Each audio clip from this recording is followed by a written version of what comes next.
प्रश्न आ जाए कि भारतीय राजनीति में ऐसा वो कौन सा पद है जिसपे निर्वाचन नहीं होता, तो वो सिर्फ कौन सा पद है? राज्यपाल का पद है। ठीक,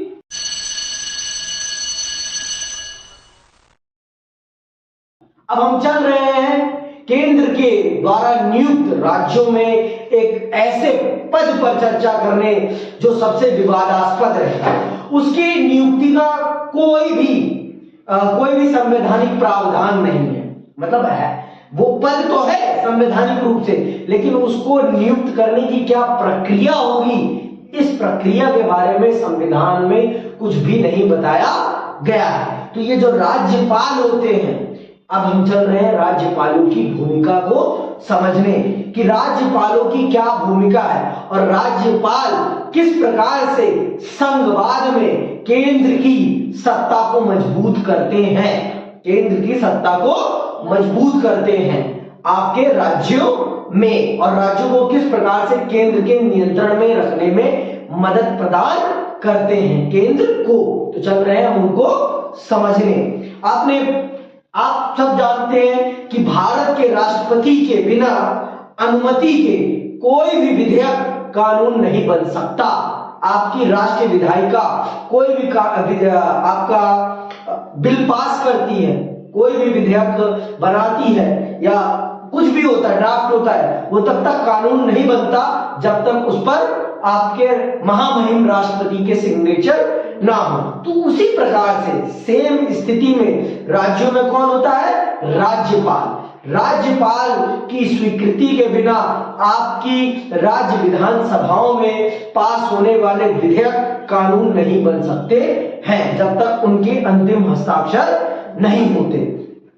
जिस प्रकार से आपके केंद्र विधायिका में प्रधानमंत्री के चयन में राष्ट्रपति साहब का बहुत बड़ा योगदान होता है, उसी प्रकार से आपकी राज्य विधायिकाओं में आपके राज्यपाल साहब का बहुत बड़ा योगदान होता है। वो मुख्यमंत्री के चयन में बहुत बड़ी भूमिका निभाते हैं जब बहुमत स्पष्ट ना हो तो, जिस प्रकार से राष्ट्रपति साहब निभाते हैं कहां? केंद्र में। ठीक, तो चलिए विस्तार से समझते हैं राज्यपाल की भूमिका तथा राष्ट्रपति शासन। राज्यपाल की भूमिका केंद्र और राज्यों के बीच हमेशा ही विवाद का विषय रही है। और विवाद का विषय क्यों रही है, ये मैंने आपको हिंट दे दिया है, क्योंकि राज्यपाल केंद्र के द्वारा नियुक्त होता है, केंद्र सरकार के द्वारा, और जिसके माध्यम से केंद्र राज्य की सरकारों पर अपना नियंत्रण रखती है। राज्य की सरकारें अगर केंद्र के खिलाफ कुछ भी, मान लीजिए केंद्र की नीतियों के खिलाफ किसी भी प्रकार की नीतियों का निर्माण करती है, तो नीतियों को स्वीकृति देने से मना कर देता है कौन? आपका राज्यपाल। इसीलिए राज्यपाल का ये जो पद है, इसे संघवाद में एक विवादित पद माना गया है। संघवादी राजनीतिक ढांचे में इस पद को एक विवादित पद माना गया है, और राज्य सरकारें हमेशा राज्यपाल को अपनी शासन व्यवस्था में एक कांटे के रूप में देखती हैं। अभी आप जैसे कि आप जानते हो दिल्ली एक पूर्ण राज्य नहीं है, तो यहाँ एलजी है, बिना एलजी की परमिशन के अरविंद केजरीवाल कुछ भी नहीं कर सकते हैं, क्योंकि उनके पास वो पावर नहीं है जो पावर उत्तर प्रदेश के मुख्यमंत्री के पास है। क्यों? क्योंकि उत्तर प्रदेश एक पूर्ण राज्य है और दिल्ली एक पूर्ण राज्य नहीं है। दिल्ली क्या है? एक केंद्र शासित प्रदेश, जिस पर आपकी केंद्र सरकार का भी नियंत्रण होता है। यहाँ राज्यपाल नहीं है, यहाँ लेफ्टिनेंट गवर्नर है। कौन है? Lieutenant governor. समझ में आई बात? राज्यपाल निर्वाचित पदाधिकारी नहीं होता, अंडरलाइन कर लेना। राज्यपाल का कोई चुनाव नहीं होता। एक बार के लिए राष्ट्रपति का चुनाव होता है, लेकिन राज्यपाल का चुनाव नहीं होता। राज्यपाल की नियुक्ति प्रधानमंत्री अपनी कैबिनेट के साथ डिस्कस करके नियुक्त करते हैं। जो उनको पसंद होता है उसे वो वहां का राज्यपाल बना देते हैं, जो उनकी पार्टी के फेवर का होता है। ठीक, सुनो आगे। अधिकतर राज्यपाल सेवानिवृत्त सैन्य अधिकारी, लोक सेवक या राजनीतिक हुए हैं। आज तक जितने भी राज्यपाल हुए हैं वह या तो वो सेना के बहुत बड़े अधिकारी रहे हैं रिटायर होने के बाद उनको, या फिर लोक सेवक मतलब सिविल सर्वेंट्स, या फिर कोई राजनीतिज्ञ, बड़े बड़े राजनीतिज्ञों को इस पद पर बिठाया गया। ठीक है, यहां निर्वाचन नहीं है। अगर पूछा जाए क्या राज्यपाल का निर्वाचन होता है तो कदापि लिख देना राज्यपाल का निर्वाचन नहीं होता है, राज्यपाल का निर्वाचन नहीं होता है। समझ में आई बात? तो अगर आप प्रश्न आ जाए कि भारतीय राजनीति में ऐसा वो कौन सा पद है जिसपे निर्वाचन नहीं होता, तो वो सिर्फ कौन सा पद है? राज्यपाल का पद है। ठीक, आगे सुनिए आप। फिर राज्यपाल की नियुक्ति केंद्र सरकार द्वारा होती है तथा राज्यपाल के फैसलों को अक्सर राज्य सरकारों के कार्यों में केंद्र सरकार के हस्तक्षेप के रूप में देखा जाता है। जब केंद्र और राज्य में अलग दल सत्तारूढ़ होते हैं, मैंने आपको पहले बता दिया है, जब दो अलग दलों की सत्ता होती है, केंद्र में अलग और राज्य में अलग, तब ये कॉन्फ्लिक्ट पैदा होता है। ये स्वायत्तता का कॉन्फ्लिक्ट भी तभी पैदा होता है और राज्यपाल को लेकर भी कॉन्फ्लिक्ट तभी पैदा होता है। तभी राज्यपाल आपको एक्टिव दिखाई पड़ता है। अगर सेम है, अभी उत्तर प्रदेश में राज्यपाल की भूमिका बहुत ही शून्य होगी।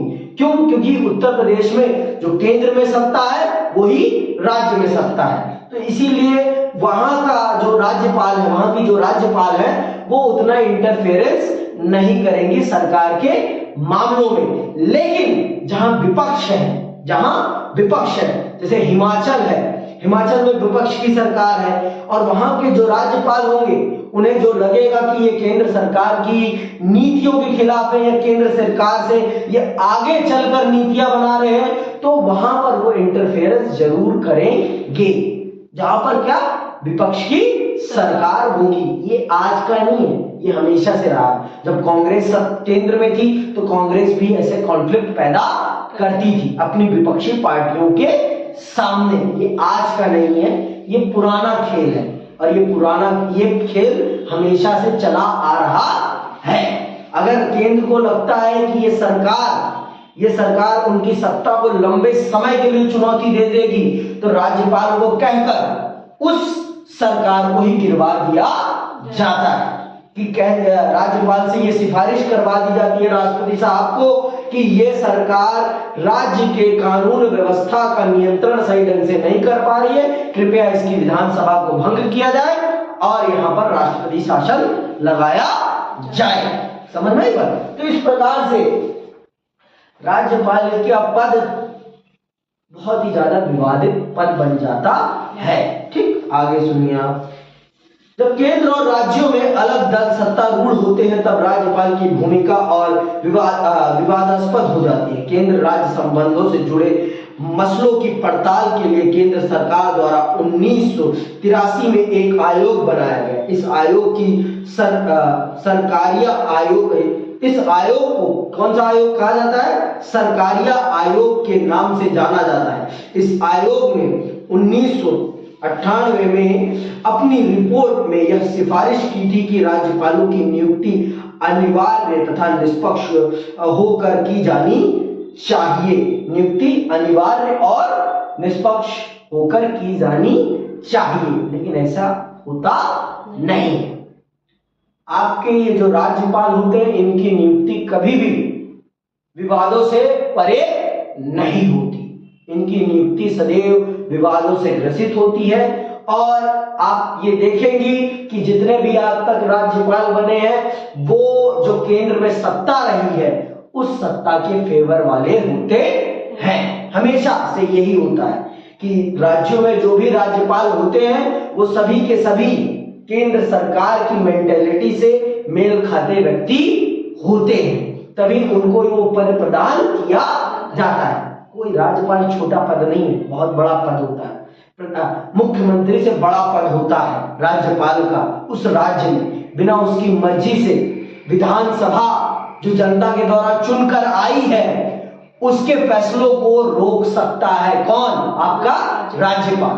तो इसीलिए ये राज्यपाल का पद हमेशा से ये माना जाता है कि ये केंद्र के द्वारा एक राज्यों पे विजिलेंस है, उनका नियंत्रण, उनको हमेशा कह सकते हैं सीसीटीवी कैमरे के अंतर्गत रखा गया, उन्हें कंट्रोल किया जा रहा है, उन्हें अपने अनुसार अपने राज्यों की नीतियों को नहीं बनाने दिया जा रहा है। या ये कहिए कि अगर विपक्षी पार्टियों की सत्ता है तो उनके कामों में दखल अंदाजी करने का काम किया जा रहा है, जिससे कि नेक्स्ट टाइम इन बातों को उठाकर केंद्र में बैठी राजनीतिक पार्टी जब उस राज्य में चुनाव हो तो उसका फायदा उठाकर अपने आप को ये दिखाए कि ये लोग कोई भी काम नहीं करते, इनको मौका देने का कोई फायदा नहीं है, हमें मौका दीजिए, हम आपका विकास करेंगे। लेकिन जनता को ये नहीं पता होता कि राज्यपाल साहब भी बहुत बड़ी भूमिका निभाते हैं, राज्यपाल साहब भी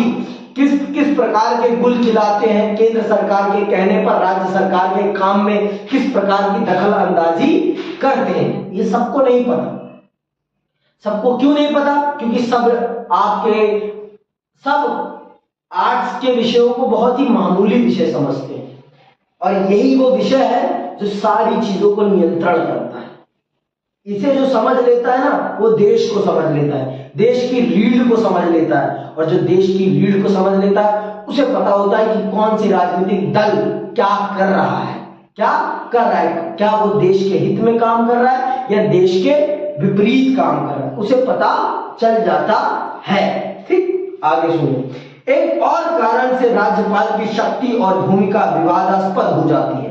संविधान के सर्वाधिक विवादास्पद प्रावधानों में से एक अनुच्छेद 356 है। अनुच्छेद 356, ये जो अनुच्छेद 356 है, इसे राष्ट्रपति शासन कहा जाता है, और ये सिर्फ राज्यपाल की सिफारिश पर ही लगाया जाता है। जब तक राज्यपाल राष्ट्रपति साहब को लिखकर ये ना भेजे कि राज्य में मौजूद सत्ता राज्य के शासन को सही ढंग से सुचारू रूप से चलाने में असमर्थ है, तब तक राष्ट्रपति साहब वहां राष्ट्रपति शासन नहीं लगाते।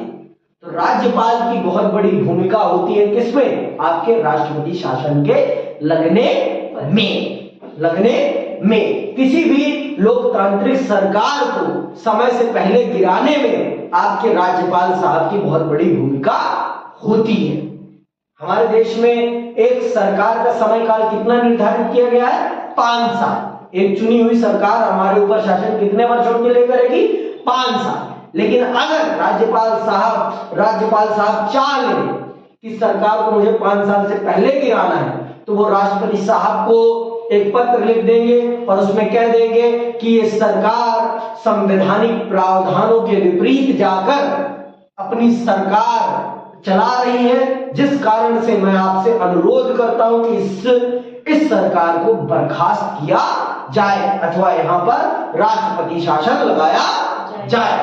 तो ये भी होता है, ये एक लोकतंत्र का माहौल बनाया जाता है कि जनता के द्वारा चुनी गई सरकार को समय से पूर्व ही हटा दिया जाता है, और देश के सरकारी धन का दुरुपयोग होता है। आपको ये पता होना चाहिए कि चुनाव फ्री में नहीं होते, और चुनाव में जो पैसा लगता है वो देश की जनता का लगता है, किसी और का नहीं लगता, देश की जनता का लगता है वो पैसा। और पता होना चाहिए एक चुनाव को कराने में कम से कम 100 करोड़ रुपए लगते हैं। 100 करोड़ रुपए कम से कम, समझ में आई बात? एक राज्य का चुनाव कराने में राज्य का लग जाते हैं आज के टाइम पे। और पार्टियां जो प्रचार प्रसार में खर्च करती हैं वो अलग, वो कहां से ला रही है पैसा? वो भी तो इसी जनता की कमाई को ही लूट रही है ना कहीं से। आज के टाइम पे भारत की सबसे अमीर पार्टी है भारतीय जनता पार्टी, बीजेपी। तो बीजेपी के पास इतना पैसा कहां से आ रहा है? कोई वो व्यापार चला रहे हैं क्या? कि उनके बहुत बड़े फर्म्स हैं, बिजनेसेस चल रहे हैं जिसके माध्यम से उनके पास पैसा आ रहा है। उनके पास पैसा आ रहा है, जनता का ही पैसा आ रहा है, इधर से नहीं तो उधर से। भाई वो बड़े बड़े उद्योगपतियों के लिए नीतियां सरल कर रहे हैं, उनके लिए नीतियां बना रहे हैं, उनकी कंफर्ट की नीतियां बना रहे हैं, तो वो उनको पैसा दे रहे हैं, डोनेशन दे रहे हैं कि आप हमारे फेवर में नीतियां बनाते रहिए, आपको हम डोनेशन देते रहेंगे, आप हमें टेंडर देते रहिए सरकारी कामों के, हम आपको डोनेशन देते रहेंगे। समझ में आई बात? तो सरकारों को समय से पहले भंग करना, सरकारों को समय से पहले, राज्य सरकारों को समय से पहले भंग करने की शक्ति अनुच्छेद 356 के अंतर्गत राज्यपाल को प्रदान है। राज्यपाल राष्ट्रपति से सिफारिश करता है और राष्ट्रपति देखता है, सुनता है और उसे अगर लगता है कि संवैधानिक रूप से वो सरकार सही ढंग से काम नहीं कर रही तो उसे वो उसके पद से बर्खास्त कर देता है। आगे सुनिए, इसके द्वारा अंडरलाइन करना, इसके द्वारा राज्यों में राष्ट्रपति शासन लागू किया जाता है।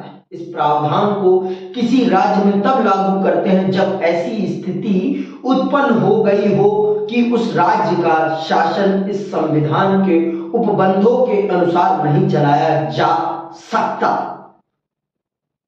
अगर राज्यपाल साहब को लगता है कि जो सरकार राज्य में है वो सरकार संविधान के अनुसार उस राज्य के शासन को नहीं चला रही है, तब वो सिफारिश कर देते हैं किससे? राष्ट्रपति साहब से, कि राष्ट्रपति महोदय ये सरकार जो यहाँ अभी वर्तमान समय में विद्यमान है ये कानून के अनुसार शासन नहीं कर रहे, कृपया इस सरकार को बर्खास्त करने की कृपा करें और राज्य को एक संवैधानिक सरकार प्रदान करने की कृपा करें। तो अगर राष्ट्रपति साहब को लगता है तो राष्ट्रपति साहब उस पर गुग्गी कर देते हैं और वो सरकार बर्खास्त हो जाती है। और आपको भी पता है राष्ट्रपति साहब किसके नियंत्रण में होते हैं और राज्यपाल किसके नियंत्रण में होते हैं। राष्ट्रपति साहब भी केंद्र सरकार की जेब में होते हैं और आपके राज्यपाल भी केंद्र सरकार की जेब में होते हैं, दोनों ही केंद्र सरकार की कठपुतली होते हैं। तो केंद्र सरकार जैसा चाहती है वैसा वो कर देती है, अनुच्छेद 356 का प्रयोग वो अपने अनुसार कर लेती है। परिणाम स्वरूप संघीय सरकार राज्य सरकार का अधिग्रहण कर लेती है। अंडरलाइन कर लो इस शब्द को। तो इस प्रकार से आपकी केंद्र सरकार राज्य सरकार पर कब्जा कर लेती है और राज्य सरकार को भी अपने नियंत्रण में ले लेती है। आपको पता होना चाहिए भारत का एक राज्य जम्मू कश्मीर अब तो एक यूनियन टेरिटरी बन गया है, एक ऐसा राज्य है जहां पर सबसे ज्यादा लंबे समय तक राष्ट्रपति शासन रहा है, सबसे ज्यादा लंबे समय तक। वहां की राज्य सरकार को हमेशा बर्खास्त कर दिया जाता है और वहां की सरकार का नियंत्रण राष्ट्रपति के हाथ में आ जाता है। राष्ट्रपति अर्थात केंद्र सरकार के नियंत्रण में आ जाता है। और आज के टाइम पे वो यूनियन टेरिटरी है, तो वहां पर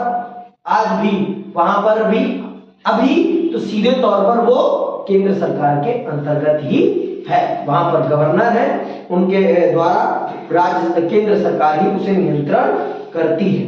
इस विषय पर राष्ट्रपति द्वारा जारी घोषणा को संसद की स्वीकृति प्राप्त कराना जरूरी होता है। राष्ट्रपति शासन को अधिकतम 3 वर्षों तक बढ़ाया जा सकता है। अंडरलाइन कर लेना, अधिकतम 3 वर्षों तक बढ़ाया जा सकता है। राज्यपाल को यह अधिकार है कि वह राज्य सरकार को बर्खास्त करने तथा राज्य विधानसभा को निलंबित या विघटित करने की अनुशंसा कर सके। अंडरलाइन कर लो कि राष्ट्रपति को ये निवेदन सिर्फ कौन कर सकता है? राज्यपाल ही कर सकता है कि आप इस सरकार को बर्खास्त कर दीजिए। तब आपको पता चल गया कि राज्यपाल की भूमिका क्यों विवादास्पद है, क्योंकि वो एक चुनी हुई सरकार को गिराने का काम करता है, कठपुतली की भांति केंद्र सरकार के इशारों पर। इसीलिए राज्यपाल की नियुक्ति सदैव से विवादास्पद रही है। आगे सुनिए, इससे अनेक विवाद पैदा हुए। कुछ मामलों में राज्य सरकारों को विधायिका में बहुमत होने के बाद भी बर्खास्त कर दिया गया। 1959 में केरल में और 1967 के बाद अनेक राज्यों में बहुमत की परीक्षा के बिना ही सरकारों को बर्खास्त कर दिया गया। कुछ मामले सर्वोच्च न्यायालय में भी गए तथा सर्वोच्च न्यायालय ने फैसला दिया कि राष्ट्रपति शासन लागू करने के निर्णय की संवैधानिकता की जांच पड़ताल न्यायालय कर सकता है। तब से ही थोड़ी बहुत कमी आई है, नहीं तो पहले तो धड़ल्ले से राष्ट्रपति शासन लागू होता था। जिन राज्यों में विपक्ष की सरकार बन जाती थी और कांग्रेस उन सरकारों को गिरा देती थी। चलो हटो, रहेगी तो पूरे देश में हमारी सरकार रहेगी, नहीं तो रहेगी नहीं किसी की। भारत में सबसे पहले कहीं पर विपक्ष की सरकार बनती है तो केरल में बनती है, और केरल की सरकार को गिराने का काम कांग्रेस राष्ट्रपति शासन के अंतर्गत करती है। इसी नीति के अंतर्गत उस सरकार को गिरा देती है। कम्युनिस्ट सरकार बनती है, उस कम्युनिस्ट साम्यवादी सरकार को गिरा देती है और पुनः चुनाव करवाती है और अपने आप को जिता लेती है। समझ में आ गया? तो ये बहुत ही विवादित है। 1967 तक अनुच्छेद 356 का अत्यंत सीमित प्रयोग किया गया। 1967 के बाद अनेक राज्यों में गैर कांग्रेसी सरकारें बनी, जबकि केंद्र में सत्ता कांग्रेस के पास रही। केंद्र ने अनेक अवसरों पर इसका प्रयोग राज्य सरकारों को बर्खास्त करने के लिए किया अथवा उसने राज्यपाल के माध्यम से बहुमत दल या गठबंधन को सत्तारूढ़ होने से रोका। उदाहरण के लिए सन 1980 के दशक में केंद्रीय सरकार ने आंध्र प्रदेश और जम्मू कश्मीर की निर्वाचित सरकारों को बर्खास्त किया। 1967 तक इस अनुच्छेद 356 का ज्यादा प्रयोग नहीं होता, क्योंकि उस समय पूरे देश में कांग्रेस का ही दबदबा रहता है। आपका 1952 से लेकर 1967 तक ये जो पीरियड होता है, यहां पर पूरे देश में कांग्रेस का ही दबदबा रहता है, केंद्र में भी और राज्य में भी। केंद्र में तो उसका दबदबा आप ये मान लीजिए 1952 से लेकर 89 तक रहता है। इतने समय तक उसका केंद्र में दबदबा रहता है।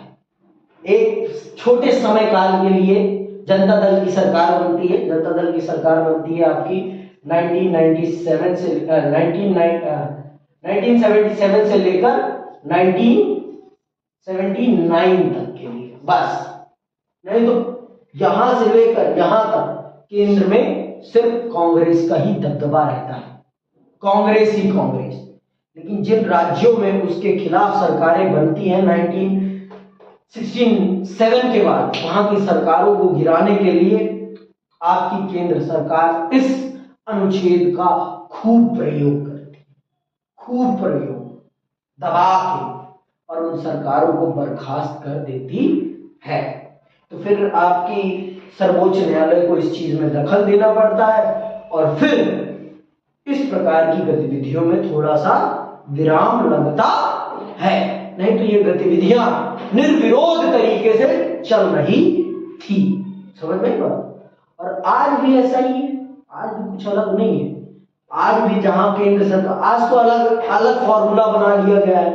आज का फॉर्मूला है कि विधायक ही खरीद लो, विधायक ही खरीद लो। महाराष्ट्र देख लो आप, मध्य प्रदेश देख लो आप, गोवा देख लो आप, कहां नहीं विधायक खरीदे जा रहे हैं आज के टाइम पे। दूसरे दल के विधायक ही खरीद के उस दल की सरकार को पलटकर अपनी सरकार बना दो। आज के टाइम पे अलग तरीके का षड्यंत्र रचा जा रहा है लोकतंत्र के खिलाफ। आज का षड्यंत्र तो और भी घातक है। पहले संवैधानिक प्रक्रिया में रहते हुए चीजें हो रही थी, अब तो संवैधानिक प्रक्रिया की धज्जियां उड़ा के जनता के सामने, जनता के द्वारा चुनी गई सरकार को खरीद फरोख्त के माध्यम से बदल दिया जाता है। और जनता देखती रह जाती है, कुछ नहीं कर पाते। समझ में आई बात? तो ये है आज के टाइम का, आज के टाइम की चीजें हैं। और राज्यपाल कुछ नहीं बोलते, कुछ नहीं बोलते। समझ में आई बात?